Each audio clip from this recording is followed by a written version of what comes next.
అడుగుతుంటే ఆకాశం వైపు నేల వైపు చూస్తారేంటి? ఆ జాతకం ఎవరిది? అంటే అది కాబోయే మొగుడని మీ జాతకం అడిగితే పకోడా జాతకం ఇస్తారా? తప్పు కదా? ఏరా సీక్రెట్ మొత్తం చెప్పేసావా? పట్టుకుని నలిపితే చెప్పకుండా ఎలాగుంటానన్నా? హలో మిస్టర్ మాధవ్ గారు, తెలివితేటలు తమరొక్కరికి సొంతం అనుకుంటున్నారా? రే ఏమైందిరా? అసలు ఏటైంది ఇంతనా?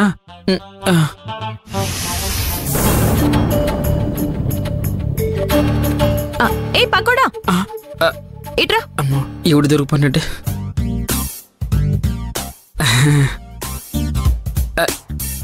ఏటండి? మీ మాధవన్న ఇచ్చిన జాతకం ఎవరితో నీకు తెలుసా? తెలిసా ఏంటండి? అసలు ఇంతగా జాతకం ఎవరు దొరుకుతుండ్రు? నా అమ్మో దొరికిపోయినా ఏట? చెప్పు ఎవరిది? ఎవరి జాతకం నాకెలా తెలుస్తుంది? నాకేటి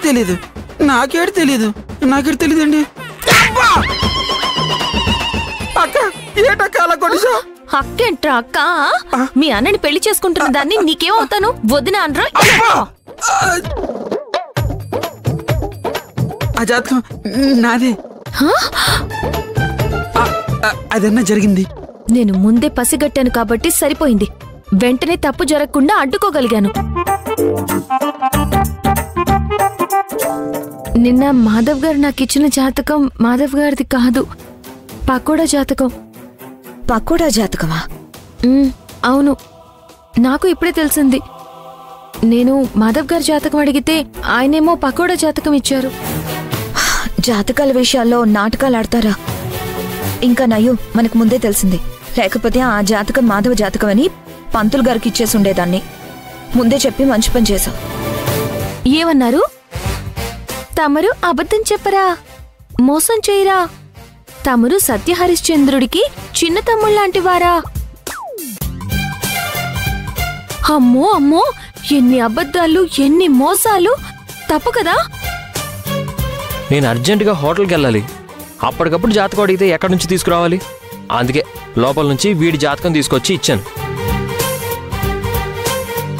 అవును, నాకప్పుడే అనుమానం వచ్చింది. జాతకం అడగగానే చటుక్కున వెళ్ళి చటుక్కుని ఇచ్చారేంటా అని. మీరు చేసిన పనితో మా అందర్నీ ఎంత టెన్షన్ పెట్టారో తెలుసా? అసలు కాబోయే అమ్మాయిని ఇలా ఎవరైనా మోసం చేస్తారా? రేపు పెళ్లి చేసుకున్నాక కూడా ఇలాగే ఉంటారా? ఏదో అనుకోకుండా అయిపోయిందండి, ఇంకా దాని గురించి వదిలేయండి. ఇంకొకసారి అబద్ధం చెప్పారంటే పట్టి గురించి మీ వాళ్ళందరి దగ్గర బయట పెట్టేస్తాను. అండర్స్టాండ్? అన్నా, ఈ సందర్భంలో నీకు విషయం చెప్పాలన్నా. ఒరే, అవకాశం దొరికింది కదా అని అడ్డమైన నీతులు చెప్తున్నావు కదా. నీతులు గట్టి కాదన్నా, నిజంగా నిజాలు చెప్తానన్నా. ఇలా చూడరా, అసలే ఆవిడ గారు పెట్టిన గోలకి తల నొప్పెక్కింది. ఇప్పుడు నువ్వు కూడా మొదలు పెట్టావా? నిన్ను అసలు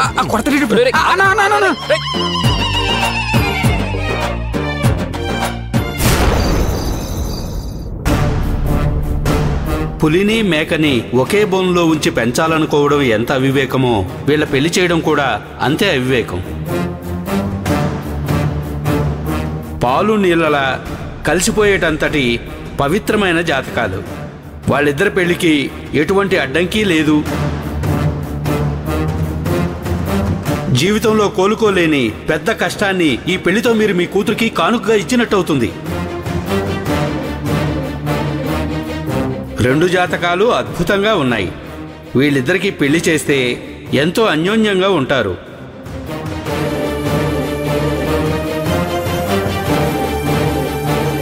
ఏమండి, పాలు తీసుకోండి. అదొక్కటే తక్కువ. అదేంటండి ఇలా మాట్లాడుతున్నారు? నాకేమో అడ్డుపుల్లలు అడ్డుగోడలు అన్ని తొలగించేసినట్టుంది. ఇప్పుడు నా మనసుకి ఎంత సంతోషంగా ఉందో తెలుసా? నాకు మాత్రం చాలా అయోమయంగా ఏదోలా ఉంది. అన్నీ మంచి శకునాలే ఎదురవుతుంటే అయోమయంగా ఉండడం ఏంటండి? అన్నీ తెలిసిన స్వామీజీ జాతకాలు కలవవు అన్నాడు. అవతల ఈ పంతులు జాతకాలు కలిసిపోయాయి అంటున్నాడు. ఏది నమ్మాలో ఏది నమ్మకూడదో నాకు అర్థం కావట్లా. ఏమండి, ఏదైతే ఏమైంది, మనం అనుకున్నది అనుకూలంగా ఉంది. అది మన చెవులతో విన్నాం. ఏం సరిపోదా? అలా మాట్లాడతావేంటే? మనకు అనుకూలంగా ఉంటే సరిపోతుందా? చూడండి, భూమికి మాధవికి జాతకాలు కలవాలి అనుకున్నాం, కలిసాయి అని పంతులు గారు చెప్పారు కదా. కలవని స్వామీజీ చెప్పారు కదా. అయ్యో చూడండి, మంచి చెడ్డలు అందరూ చెప్తారు, కానీ మనం మంచిని మాత్రమే తీసుకోవాలి, చెడును వదిలేసేయాలి. చెడు గురించి ఆలోచిస్తూ కూర్చుంటే ఏమీ చేయలేమండి. అన్ని విషయాల్లో అయితే నువ్వు చెప్పినట్టే చేస్తాను, కానీ ఇది పెళ్లి విషయం, అమ్మాయి జీవిత విషయం. జాతకాలు కలవకపోతే వాళ్ళ జీవితాల్లో ఏమన్నా అనర్థాలు జరుగుతాయేమో. ఏమండి, అంతా బానే ఉంది అని పంతులు గారు అంటూ ఉంటే మళ్ళీ మీరు అనర్థాలు అంటారేమిటి? ఆ మాట స్వామీజీ కూడా అనుంటే ఈ పూట నాకు ఈ సతమతమే ఉండేది కాదు. ఏమండి, స్వామీజీ గారికి వయసు అయిపోతోంది. ఆయన చూపు మందగించి ఉండొచ్చు, అందుకే జాతకాలు చూసేటప్పుడు కాస్త పొరపాటు జరిగి ఉండొచ్చు కదా. ఆయన పొరపాటును చూశాడని నువ్వెలా అనుకుంటున్నావు? చూడండి, పంతులు గారు కూడా పొరపాటుగా చూశారు అని అనలేం కాబట్టి మీరు ఆయన్ని 2 సార్లు అడిగారు. 2 సార్లు కూడా ఆయన చూసి చెప్పారు. 2 సార్లు జాతకాలు కలిసాయి అని అన్నారు. అలాంటప్పుడు స్వామీజీ మాట కన్నా పంతులు గారి మాట కాస్త గట్టిగా ఉన్నట్టే కదా. ఏమో జయలక్ష్మి, నాకేం అర్థం కావట్లేదు.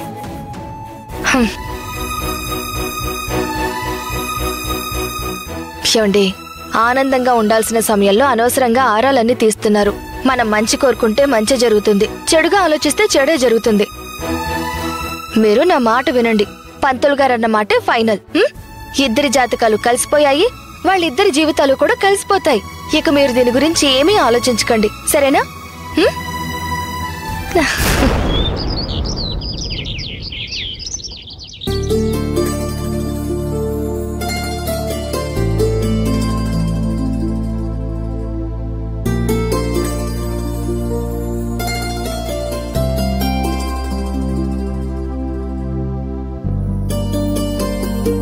అమ్మా, ఈ రోజు మనందరి కోసం భూమియే కాఫీ చేసింది.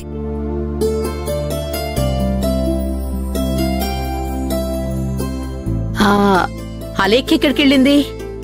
వాళ్ళుండగా పాపం భూమి చేతి ఎందుకు చేయించావు? వాళ్ళని మార్కెట్కి పంపించాను. భూమి కూడా ఈ ఇంటికి కాబోయే కోడలే కదండి. తను కూడా రేపు ఇంటికొచ్చాక ఇలాంటి పనులన్నీ చెయ్యాల్సిందే కదా. ఇప్పటి నుండే అలవాటు చేసుకునివ్వండి.